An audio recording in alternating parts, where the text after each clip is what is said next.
今年冬季最强冷气团南下，东京台场狂风大作，站都站不稳，行人瑟缩在一起，而且只要停等红绿灯，都不得不原地踱步。東京の正午の気温は 9.3 度と1桁台。冷たい北風にも吹かれ、ブルッと凍える寒さとなりました。 强劲的北风席卷关东地区，带来各种破坏。东京市中心气温急降，宛如严冬。但是就算圣诞市集沙尘满天，招牌被掀翻，还是挡不住不畏风寒的游客。被害がありまくりですね。草が飛び回っちゃって。袋も危ないです。やばい。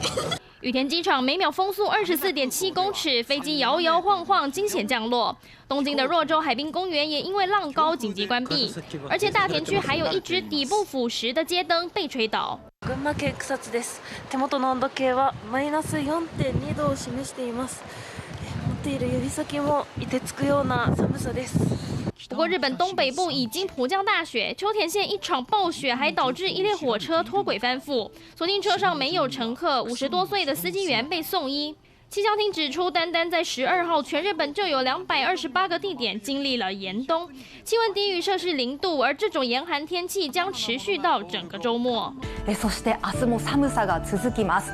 北日本今日より上がるものの札幌は0度。 南韩东部海岸和江原道地区也从12号起开始降下大雪。气象单位预告，首尔北部和海拔较高的地区降雪量将相对较大。